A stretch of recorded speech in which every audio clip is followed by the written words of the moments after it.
February 14th. While the world exchanged roses, Reeva Steenkamp received 4 bullets through a bathroom door. The woman who had told everyone, "Use your words, not your fists," was silenced by violence just days after filming those very words. The gunshots that shattered the pre-dawn silence of Valentine's Day 2013 didn't just end a life. They destroyed the myth of perfect love, exposed the epidemic hidden behind closed doors, and transformed a rising advocate into a symbol more powerful in death than she ever was in life. When love becomes possession, when flowers become weapons, when romance becomes murder, that's when we discover that the most dangerous place for a woman isn't a dark alley, but the home of someone who claims to love her. "I don't want to be remembered as just a model, but as a voice for women," Reeva had said, never knowing that her most important message would come after her voice was silenced forever. This is the story of how 4 gunshots on Valentine's morning awakened a continent to the war being waged against women behind bedroom doors, and how one woman's death became the battle cry for millions who refused to remain silent. How does someone who dedicated her life to words become silenced by violence? How does a love story become a crime scene? The answer lies written in text messages that terrified investigators, in a relationship that looked perfect on Instagram while hiding terror in private, and in the brutal arithmetic of domestic violence that claims a woman's life every 8 hours in South Africa. She was supposed to receive roses. Instead, she became the thorns that pricked the world's conscience. The golden coastline of Port Elizabeth raised more than just South Africa's next top model. It shaped a mind that would challenge everything the fashion world expected from beautiful faces. Born August 19, 1983, into a family where integrity mattered more than appearance, Reeva Steenkamp entered a world that would teach her early that beauty without purpose was just decoration, and decoration was never enough to change anything that mattered. Barry and June Steenkamp raised their daughter with values that seemed almost radical in a celebrity-obsessed culture. While other parents pushed their attractive children toward modeling agencies, the Steenkamps emphasized education, character, and the revolutionary idea that a woman's worth wasn't determined by how others saw her, but by what she chose to do with her mind and voice. The University of Port Elizabeth became Reeva's intellectual awakening. Though few of her law professors could have predicted they were training someone who would use courtroom skills and magazine interviews and legal knowledge to challenge fashion industry norms. Her particular passion for cases involving women and children revealed someone who understood that laws were only as powerful as the people willing to fight for their enforcement. "Behind the smile, there's always a fight you don't see," she would later tell television producers, words that captured both her public philosophy and private battles. Even as a student, Reeva seemed to understand that her physical beauty would open doors, but her intelligence would determine what she did once inside. The law degree she earned in 2005 wasn't abandoned when modeling opportunities multiplied. It became the foundation for everything she would build. The decision to pursue fashion over traditional legal practice disappointed some professors who had seen her courtroom potential. But Reeva harbored bigger plans than anyone realized. She viewed modeling not as abandonment of her legal training, but as extension of it, a platform for reaching audiences that traditional advocacy could never touch. Magazine covers became billboards for social justice. Photo shoots became opportunities to discuss policy, and celebrity status became a megaphone for messages about equality. The South African fashion industry of the mid-2000s was experiencing unprecedented growth, driven partly by the country's post-apartheid renaissance and increasing international prominence. Reeva emerged as one of the faces of this new South Africa, confident, educated, successful, and unapologetically ambitious. She represented possibility for young women who had been told to choose between beauty and brains, showing them they could embrace both without apology. Her early television work revealed someone comfortable with cameras but never comfortable with superficiality. Interview subjects and reality show participants usually followed predictable patterns, giving producers the drama or glamour they expected. Reeva consistently redirected conversations toward substantive topics, using entertainment platforms to educate audiences about issues they might never encounter otherwise. The modeling assignments that brought her national recognition also exposed her to the darker aspects of fame and beauty industries. But where other models might have simply endured inappropriate advances or unreasonable demands, Reeva used these experiences as education about the power dynamics that affected women across all industries. Every uncomfortable situation became research for her growing understanding of how society treated women as objects rather than agents. Her social consciousness wasn't performance or marketing strategy. It was genuine conviction informed by legal training and strengthened by personal experience. Friends remember someone who could discuss constitutional law with the same passion she brought to discussing fashion trends, who saw connections between policy decisions and individual lives that others missed completely. The relationships during this period revealed patterns that would later seem prescient to those analyzing her final months. Reeva was attracted to successful, ambitious men who initially appreciated her intelligence before becoming threatened by her independence. The combination of beauty, brains, and fame created unique challenges that few people could understand or help her navigate. By her mid-20s, Reeva had established herself as something unprecedented in South African entertainment. A celebrity who used her platform for serious advocacy while maintaining commercial success and public appeal. She wasn't just beautiful. She wasn't just smart. She was beautiful, smart, and determined to use both qualities to change how society treated its most vulnerable members. The stage was set for television opportunities that would give her the national platform she needed to address South Africa's most dangerous secret, the epidemic of violence against women that official statistics suggested was among the worst in the world, but that public discourse rarely acknowledged directly. Television producers in 2012 recognized something in Reeva that went beyond typical celebrity appeal. She possessed the rare combination of credibility, charisma, and genuine passion that could make difficult topics accessible to mainstream audiences. Her involvement with reality programming had demonstrated her comfort with cameras and her ability to remain authentic under pressure, qualities that made her perfect for more serious documentary work. The project that would become so tragically significant began when she was approached to participate in a television program addressing domestic violence in South Africa. The country's statistics were staggering, rates of violence against women that ranked among the highest globally.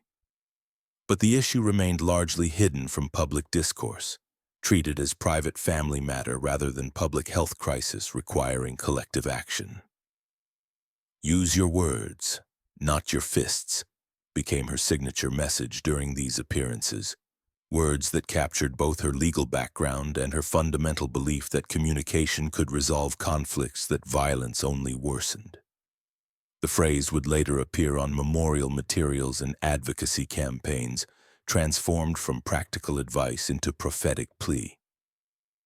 Her preparation for this television work revealed the depth of her commitment to causes beyond her own career advancement.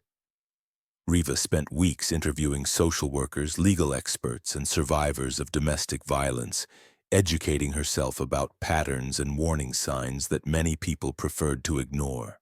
This wasn't celebrity charity work done for publicity.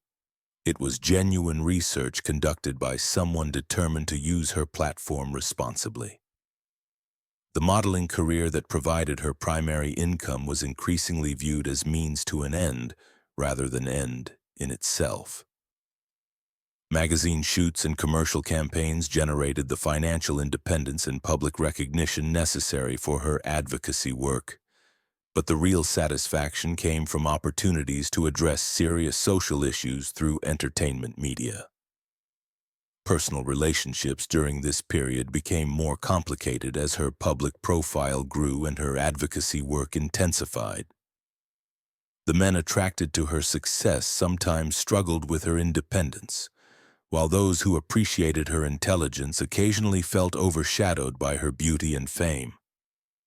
Finding someone who could embrace all aspects of her identity without feeling threatened proved increasingly difficult. The social media presence she maintained during this period reflected someone trying to balance authentic self-expression with the performance expectations of public life. Posts about fashion and celebrity events were interspersed with educational content about women's rights and social justice, creating a feed that kept audiences engaged while consistently challenging them to think about serious issues. Her family relationships provided stability during this period of professional growth and personal searching. Barry and June Steenkamp remained grounded influences who reminded their daughter of her values while supporting her increasingly prominent public role. Their concerns about some of her relationships would later prove tragically justified, though at the time they seemed like typical parental protectiveness. The legal background that had initially seemed like preparation for a different career became increasingly relevant as Reeva navigated the complex business arrangements surrounding her growing celebrity. Her understanding of contracts, rights, and legal frameworks gave her credibility when discussing policy changes and social reforms that other celebrities lacked, making her advocacy work more effective and respected. By late 2012, Reeva Steenkamp had positioned herself uniquely in South African entertainment. A celebrity whose primary purpose was social change, a beautiful woman who insisted on being taken seriously as an intellectual, an advocate who understood that lasting change required both grassroots organizing and mainstream media attention. She was building something unprecedented, a career that combined commercial success with meaningful impact. The stage was set for the relationship that would dominate her final months and ultimately end everything she had worked to build. The woman who had spent years learning to use her voice was about to meet someone whose celebrity status would initially seem to amplify her message before ultimately silencing it forever. The convergence of Reeva Steenkamp's rising advocacy career and Oscar Pistorius's global fame seemed like perfect alignment of South African success stories. By late 2012, when their relationship began, both were at career peaks, she as the country's most intellectually engaged celebrity, he as the Paralympic champion who had transcended disability to compete on the world's biggest athletic stages. Their initial public appearances suggested everything media and fans expected from two beautiful, successful people finding love. Social media posts showed romantic dinners, luxury vacations, and picture-perfect moments that magazines celebrated as fairy tale romance.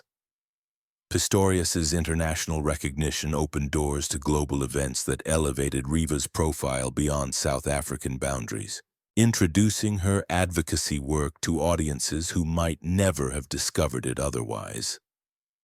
But behind the carefully curated Instagram feed, friends began noticing changes in Reeva's behavior that contradicted everything they knew about her character and values. The woman who had built her career on independence and self-determination was becoming increasingly anxious about her activities, apologetic about her friendships, and defensive about situations that seemed to contradict her previously stated beliefs about healthy relationships. The text messages that would later surface during legal proceedings painted a disturbing picture of a relationship characterized by control, jealousy, and escalating psychological intimidation. "I'm scared of you sometimes," Reeva had written to Pistorius, words that would haunt everyone who read them and provide stark contrast to the loving couple portrayed in public coverage. When love becomes ownership, when protection becomes control, when jealousy becomes surveillance, these are the warning signs that Reeva had educated others to recognize but somehow couldn't escape when they appeared in her own life. The advocate who had taught women to trust their instincts about danger was ignoring her own increasingly urgent internal alarms. Her private diary entries during this period, revealed only after her death, showed someone struggling to reconcile love with fear, trying to understand why the man who could be charming and romantic in public became possessive and volatile in private. "I love him, but love shouldn't hurt like this," she wrote, capturing the confusion that many women experience in relationships where affection and intimidation become impossibly intertwined. The professional opportunities that should have been career highlights were increasingly overshadowed by personal stress and anxiety. Photo shoots that had once energized her became exhausting ordeals, as she worried about Pistorius's reactions to her interactions with male photographers and colleagues. Social events became sources of tension as his jealousy created scenes that embarrassed her professionally and personally. Her family and closest friends grew concerned about changes in personality and priorities that seemed incompatible with the strong, independent woman they had known for years. The person who had once been fiercely autonomous was now constantly checking her phone, making excuses for her partner's behavior and canceling plans to avoid conflicts that might trigger his anger. The television work on domestic violence that would become so tragically prophetic was filmed during this period, creating eerie parallels between her advocacy message and private reality. As she spoke publicly about warning signs of abusive relationships and the importance of women finding their voices, she was privately experiencing the very patterns she was helping audiences identify. The door metaphor that would later become so significant was already present in her private communications during these months. She wrote about feeling trapped, about doors closing on opportunities and friendships, about the increasing distance between her public and private selves. The physical door that would ultimately separate her from safety on Valentine's morning was preceded by psychological doors that had been systematically closing throughout their relationship. Her final social media posts revealed someone trying to maintain optimism while dealing with increasing isolation and fear. The woman who had built her career on authentic communication was now carefully managing her public expressions to hide private turmoil, a performance that required enormous emotional energy and left her increasingly cut off from the support systems that had previously sustained her. The Valentine's Day plans for 2013 were reportedly meant to be a quiet evening that would help repair recent tensions in their relationship. Reeva had expressed hope that privacy and intimacy might help them recapture the connection that had originally brought them together. Her final Twitter post, "What do you have up your sleeve for love tomorrow?" would be analyzed endlessly as either hopeful anticipation or tragic irony. The legal documents that emerged later painted a picture of a relationship that had become increasingly volatile in its final weeks. Arguments about her career, her friendships, and her independence had escalated to levels that concerned even casual observers. The woman who had advocated for others to use words instead of violence was finding her own voice increasingly silenced by intimidation and control. As February 14, 2013 approached, Reeva Steenkamp was at a crossroads she may not have fully recognized. The successful, confident woman who had inspired thousands was trapped in a situation that contradicted everything she publicly stood for. Unable to escape the very patterns she had educated others to identify and avoid. The door was closing, and she may not have realized until too late that it was a trap rather than an embrace. The early hours of February 14, 2013 began like countless other nights in the Silverwoods country estate, a quiet evening between two celebrities trying to find normalcy behind the walls of a luxury home. What followed would transform Valentine's Day from celebration of love into reminder of love's capacity for destruction when twisted by possession and control. The details of those final hours remain subject to legal interpretation and public debate, but the outcome was undisputable. 4 gunshots fired through a locked bathroom door ended the life of South Africa's most promising young advocate and transformed a private home into a crime scene that would dominate international headlines for years. The immediate aftermath revealed the surreal contrast between public image and private reality that had defined Reeva's final months. As emergency responders worked frantically at the scene, her image was simultaneously appearing on television screens across the country as Tropica, Island of Treasure aired its latest episode. The vibrant, laughing woman on screen provided heartbreaking juxtaposition to the violence unfolding in real time. The 911 calls captured chaos and panic that contradicted every carefully managed aspect of their public relationship. The voices of people discovering that the fairy tale romance they had celebrated was actually a crime scene reflected the broader shock that would ripple through South African society as details emerged. News of her death spread across social media before official confirmation, creating a storm of disbelief that reflected how thoroughly Reeva had captured public imagination. The hashtags Reeva Steenkamp and Remember Reeva began trending worldwide as people struggled to process the loss of someone who had represented hope, intelligence, and possibility in a country still defining its post-apartheid identity. Pistorius's claim that he had mistaken Reeva for an intruder became the center of a legal battle that divided South African public opinion and exposed uncomfortable truths about how society discusses domestic violence. Some believed the explanation, viewing the shooting as tragic accident born of paranoia and security concerns. Others recognized it as classic deflection designed to avoid accountability for deliberate violence. The trial that followed became national obsession, broadcast live and analyzed endlessly by legal experts and public commentators. Every piece of evidence, every witness testimony, every legal argument was dissected by a country desperate to understand how their celebrated couple had become a murder case that represented everything wrong with how society treated violence against women. The physical evidence from the scene told a story that contradicted the accidental shooting narrative.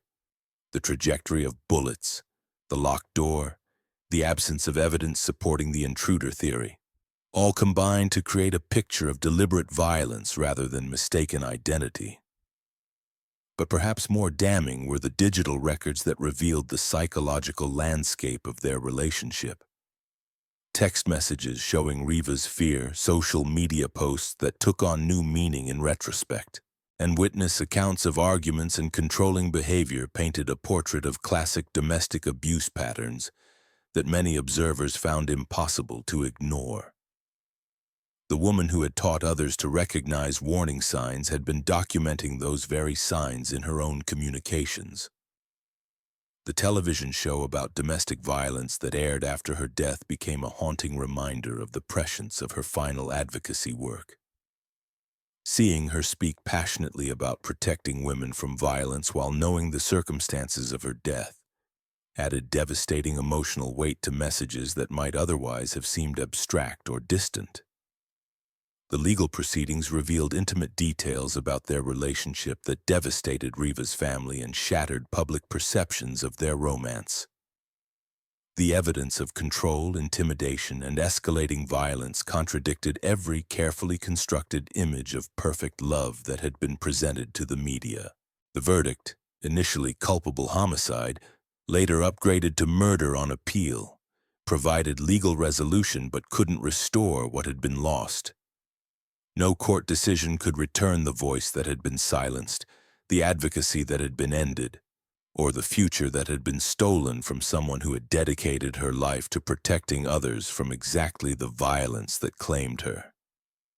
The media coverage that transformed Reeva from regional celebrity into global symbol focused initially on the crime, but gradually shifted to the broader issues her death represented.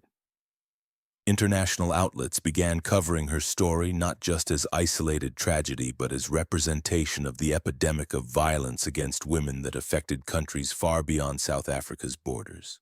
Her death certificate listed the clinical causes: multiple gunshot wounds, but couldn't capture the broader tragedy of a brilliant woman whose voice had been permanently silenced just as she was finding her most powerful platform for social change.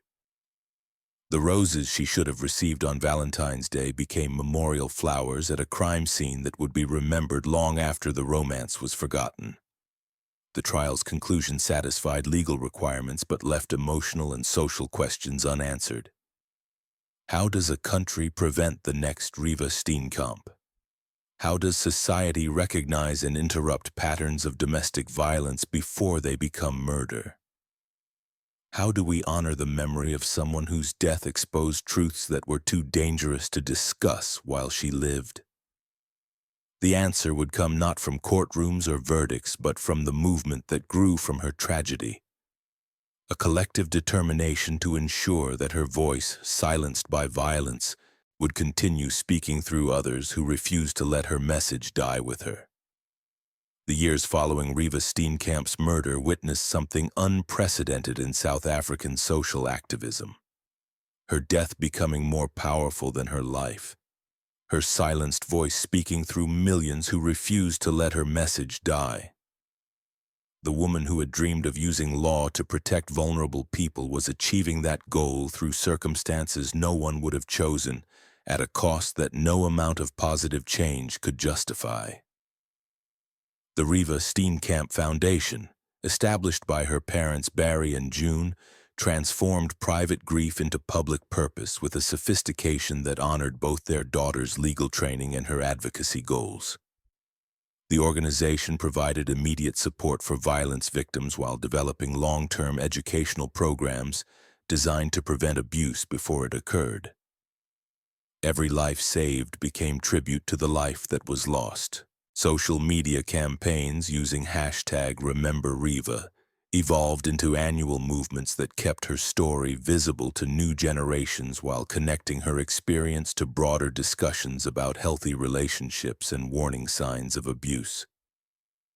Each Valentine's Day brought renewed attention to the correlation between romantic holidays and spikes in domestic violence, using Reeva's story as entry point for conversations that saved lives.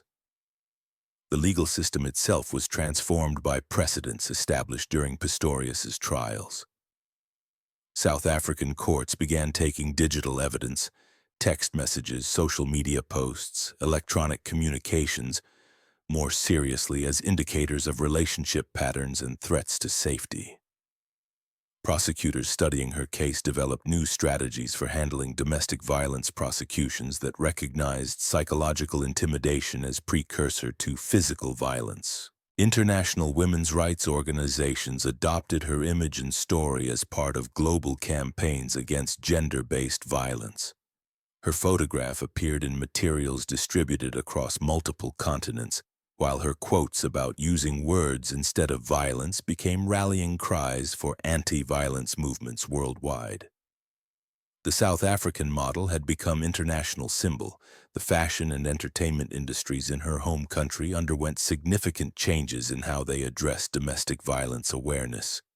Modeling agencies began providing resources and training about recognizing abuse, while television productions incorporated storylines and messaging about healthy relationships.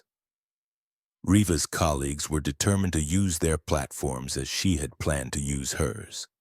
Her law school established a scholarship program specifically for students pursuing careers in human rights and women's advocacy. The selection criteria sought candidates who demonstrated commitment to using their legal education for social justice purposes, embodying the career path Reeva had originally planned before modeling intervened. Each scholarship recipient became extension of her interrupted legal career. The annual broadcast of her final television appearances created powerful educational moments that reached audiences who might never have encountered anti-violence messaging otherwise. Seeing her speak passionately about domestic violence prevention while knowing the circumstances of her death added emotional weight to information that might otherwise have seemed abstract. Research studies began using her case as primary example of how domestic violence affects women regardless of education, success, or social status. Academics and advocates pointed to her story when debunking myths about abuse only affecting certain demographics or social classes.